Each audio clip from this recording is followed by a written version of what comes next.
Sure, but I'll be on mute. Okay.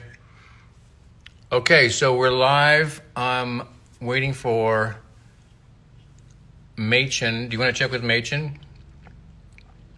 Hey, everybody. I keep looking up like this because my glasses are, I can only read at this level. Okay, let's see.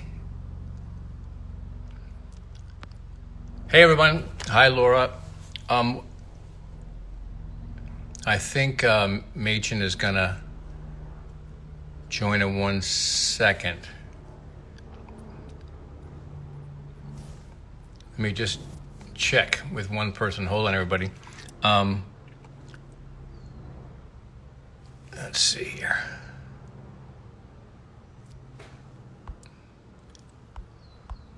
There was a question came in, and which episode is my favorite? And I think the one we just watched together, the pilot. God, it was really powerful. I hadn't seen it in such a long time.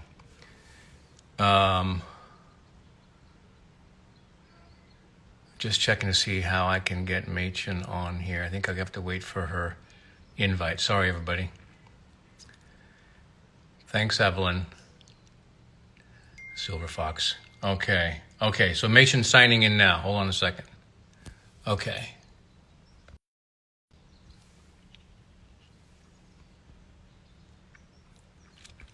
Okay, let me check with Kim. Kim? So Mädchen said she's signing in, okay? So how do I add her to the... You should see a request on the side.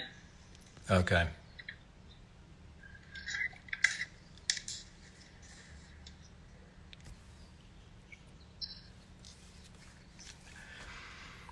I love Coop. Okay, hey Blackpool, nice to see you. Okay.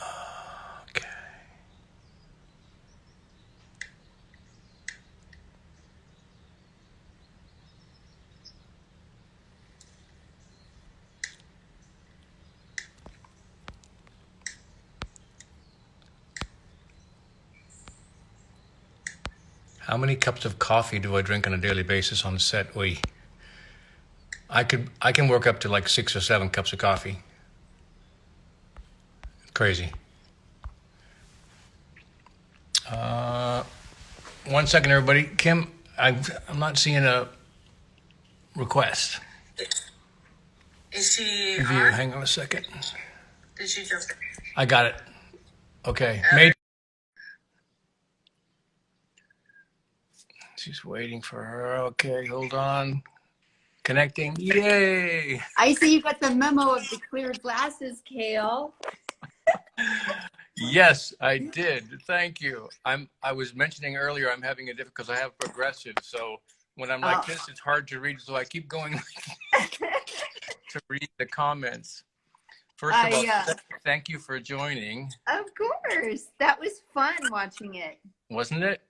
Yeah. I hadn't seen it in a few years, and forgot just how powerful it was and what performances you included, how wonderful you were in that. Gosh. Thank you.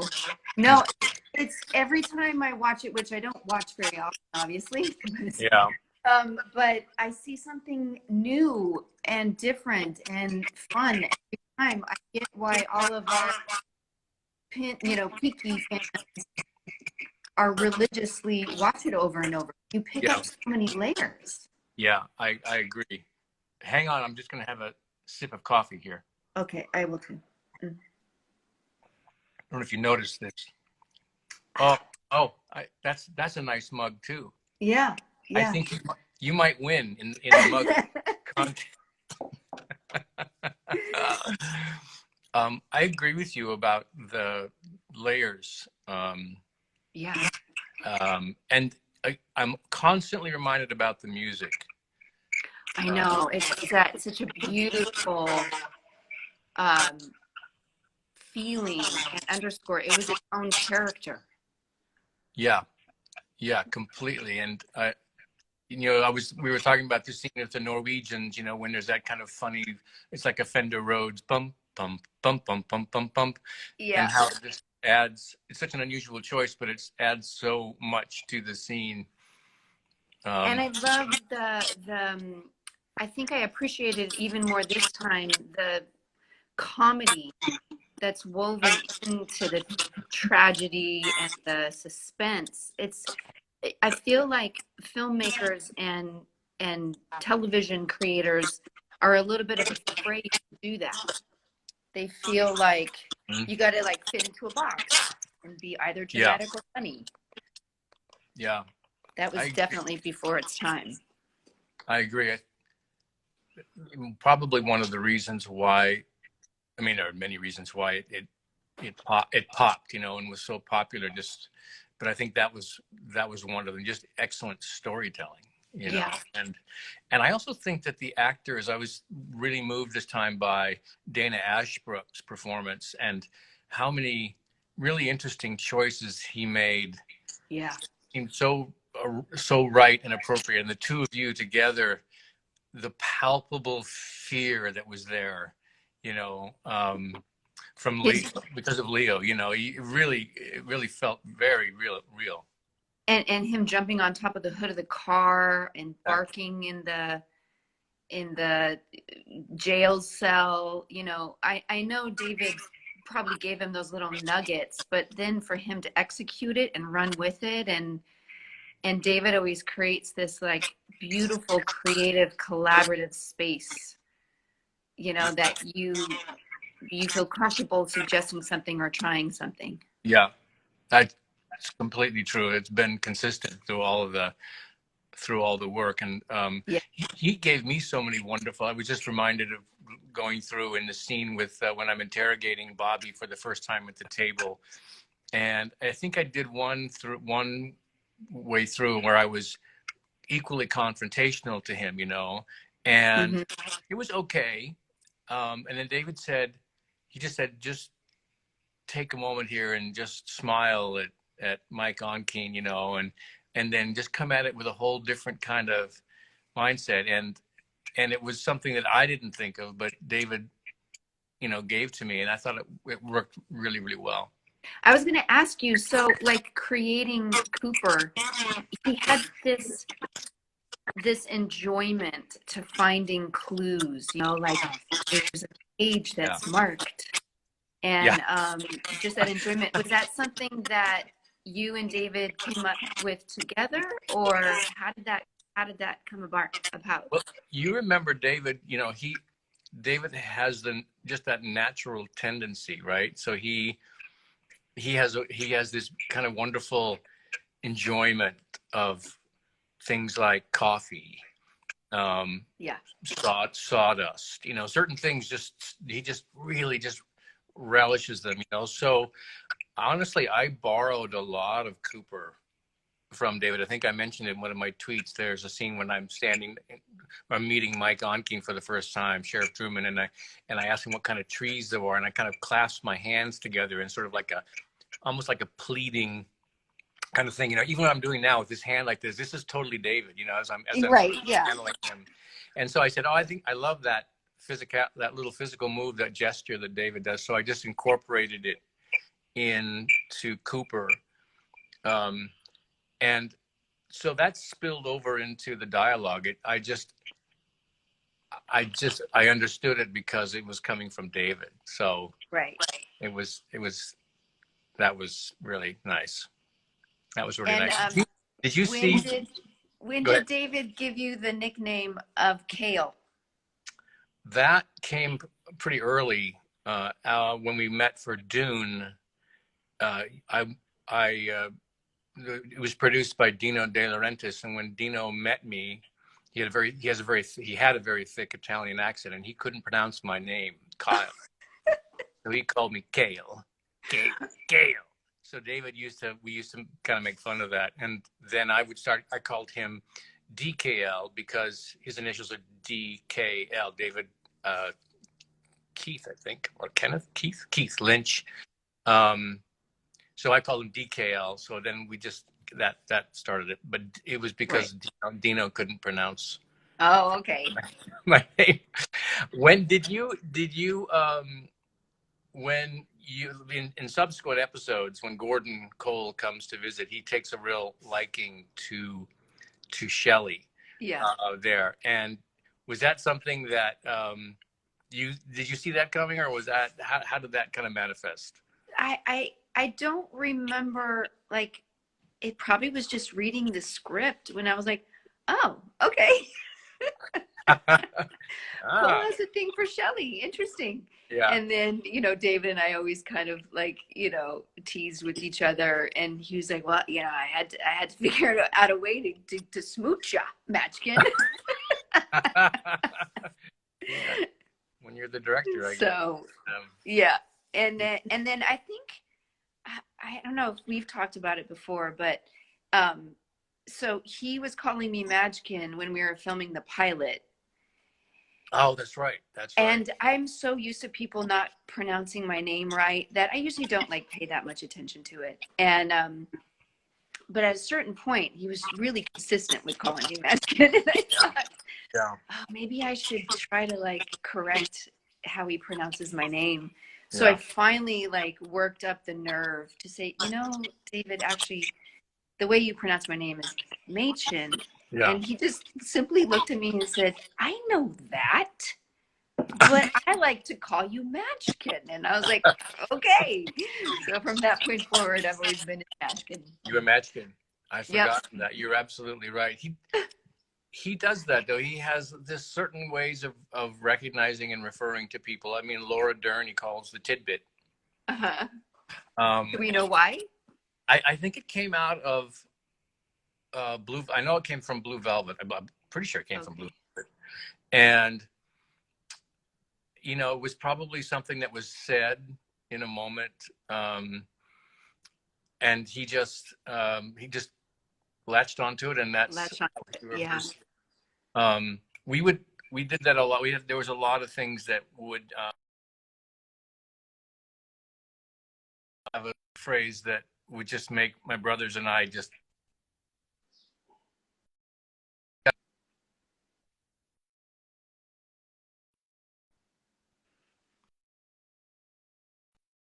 that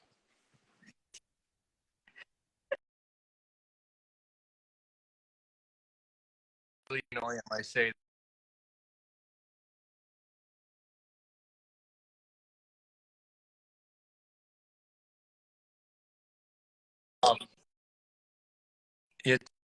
it came through. Someone said, what was the favorite part of doing the rewatch? What do you think? Do you have an answer for that? A rewatch of the pilot? Yeah. What was your favorite thing about it? I would say, I mean, for me, it's an overall enjoyment and pride that the show was so groundbreaking and broke so many rules, and seeing I think I noticed more. I think because I've stepped behind the camera now directing, I'm noticing more the beauty of the shots and the time that he takes with just slowly panning down the phone cord, or just that beautiful shot of Big Ed's, gas station with the beautiful smoke billowing, and just having the confidence in the storytelling to just take your time when you need to. You know, sometimes it's going fast and having a faster pace, but sometimes it's just letting things sit and simmer. So I think I enjoyed that even more this time, and definitely was super appreciative of everyone's performances. Like, to now look back 30 years later and see everyone's performance and how perfect they were in the characters. And so just, I think it's an overall enjoyment of what we did. And I saw a question, I think I might have answered it, but someone said, did you know that this was going to be something so special? And I remember, for some reason, I was in a hotel room in LA. I don't know why, because I think I had already moved to LA. But I remember reading the script, and I remember thinking, wow, this is incredible, and it's either going to be absolutely brilliant and just change television, or it's going to be a total failure. And just because it won't be understood. I mean, I knew it would be brilliant as far as an art form with David on television, but and so I knew it would be special. I just didn't know if it was going to go positively or negatively. Yeah. How did you feel when you read the script for the first time? I remember the original title. It was Northwest Passage. Yeah. And I remember, I think, recognizing that the character of Cooper was, as an actor, was a tremendous opportunity. And I liked that there was an uncertainty about his legitimacy in some ways. Was he really an FBI agent, or was he slightly, was he the real thing, and we reinforced that with some of those scenes. I'm thinking of the Flesh World magazine, there's a page that's marked, and it kind of thinks that the curiosity killed the cat kind of thing with him. But I also recognized that there was so much to mine there for that character, and that the writing supported that in subsequent episodes. I thought, particularly this, I think, third episode, if you count the pilot, this number one, I call it the rock throwing episode. Just the unexpectedness of that, must have had people scratching their heads, and also just pure enjoyment of something being so strange, And again, as you said, something that had never been seen on television.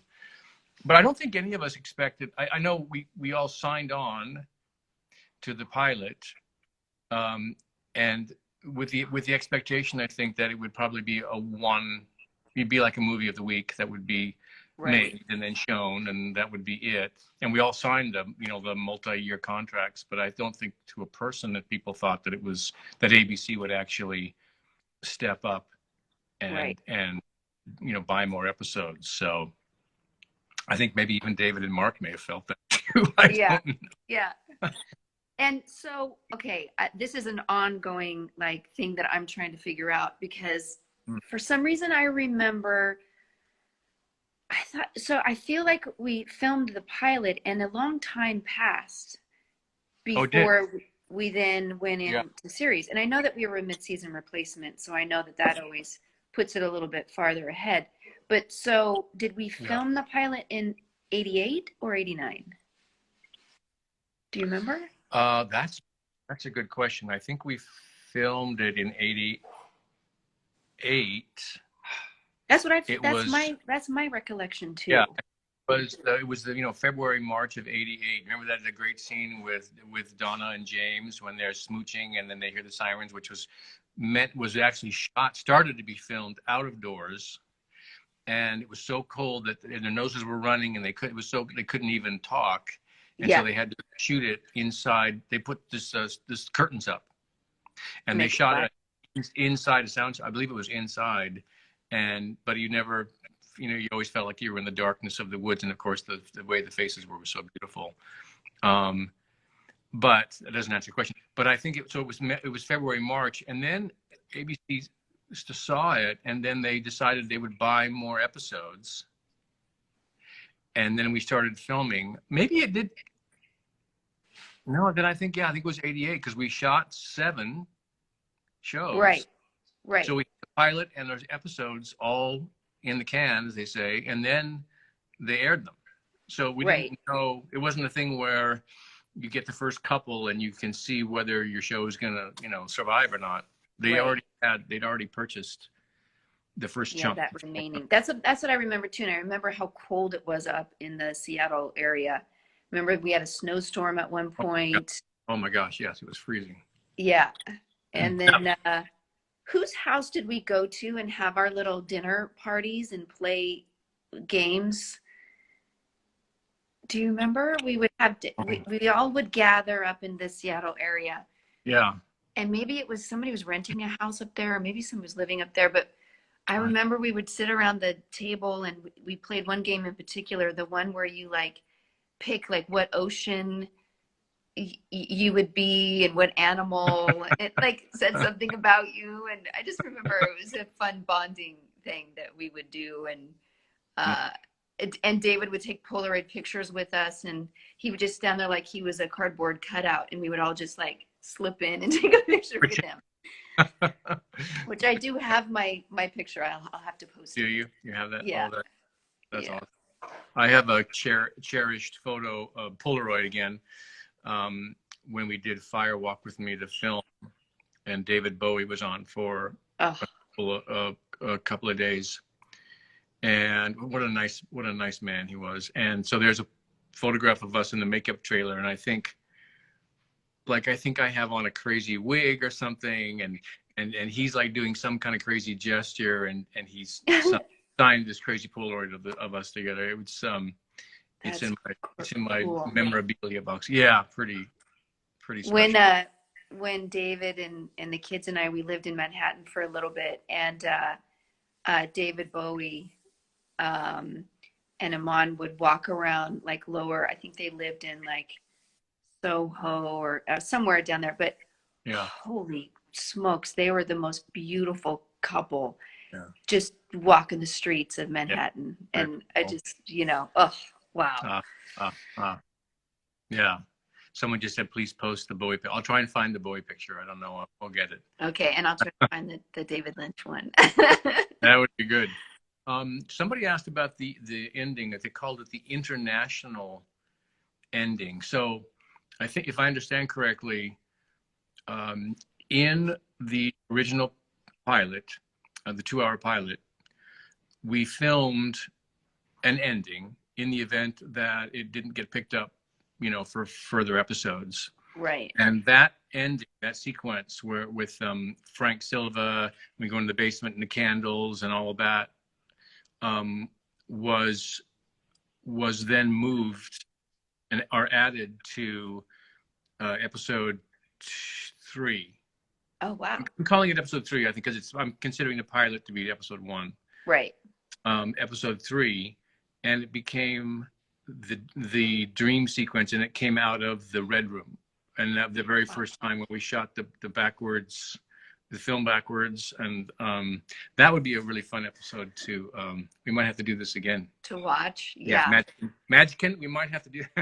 Mädchen. Yeah, let's do this again. But we'd have to do it. I think we'd have to do it on the night that we aired, right? And the time slot. Ooh, that's a good idea. So it would be, if it was episode 3, it would have to be in 3 weeks. Oh my god. Mark your calendars. Mark your calendar. So let's I'm looking over here at one of my digital team members, and she's like going, what? We're doing what? Wait, what are we doing? Well, let's talk about it. I think this seemed to be really successful. I think one of the takeaways was to be able to share this with the Twin Peaks community. Yeah. And you realize just how powerful they are, and how much they care about this show, and what we made, and they are they're a force to be reckoned with. And they're the reason why we got to come back and do season 3, The Return. Yes, they are. I completely agree. They kept it alive all these years and created this amazing underground community that have always been so. I always, if I ever go to some event where I come across a lot of different fans from different projects, I spot our Twin Peaks people. They're artistic, they're creative, they're super cool, and it's because of them that we got to reunite. And when we came back and did The Return, I remember somebody posted at some point, which I didn't even realize, but how Laura Palmer looks in the camera and says, I'll see you in 25 years. Yeah. And when I saw that, and we were going to come back on Showtime 25 years later, I just got chills. I was like, oh, the magic of Twin Peaks. It's just, amazing. So I agree with you about the fans. I think you said that they kept it alive, and I think they think they reminded Mark Frost and David Lynch, about the 25 years, as you said. Yeah. And I think it got the creators thinking, about how that could possibly happen. Yeah. And then the return happened. And then the return happened, and I basically cried my way through the entire filming of the return. I was so touched, the moment I went and put the waitress uniform back on, and she showed me the little apron that still had my initials in it from the original, and walking down the hallway going to David's office and say, David, like I was in the waitress uniform crying, and he looked at me and he started crying. I mean, it was very moving that we've continued to connect over this for so many years. Yeah, I agree with you. And it's weird because I'm only 35, so the math doesn't seem to add up. How does that work? The same thing for me. Yeah, it's weird. Don't know how we got to that point. The hair gave way a little bit. That's a little bit. Yeah, with quarantine, there's been no roots happening with the blonde here, so. You get to see our true selves. Yep. Oh, God. Well, it's been a pleasure. Thanks again for joining me on this. Thanks to our fans. Thanks. Let's try and figure out a way we can do something like this again soon. Okay, let's do it. Thanks, Kale. I'm wondering if we need to sign off with anything else. Kim, is there? No, we're good, I think. Okay, I think we're gonna try and post this on my story, right? I'm trying to do that for 24 hours. There. So yeah, so it'll be up. And as you said, with the Twitter storm, I tried to respond as much as possible, but my fingers were smoking at the end of the. I know, man, it's going so fast there. But I think I'll take the rest of the day and see people's comments and try to repost and. Oh, good idea. Retweet and answer questions and just enjoy the day to our little peaky world out there. Yeah, pretty special. Okay. Thank you. Great. Thanks, Mädchen. All right. Take care. See you in another 25 years. Oh, I think sooner than that. Yeah. All right. Lots of love. All right. Okay. You too. Okay. Okay. Okay. Okay, folks. Off we go. How great is Mädchen? All right. It's been a real pleasure. Thanks for being part of this journey. Let's do more. Okay.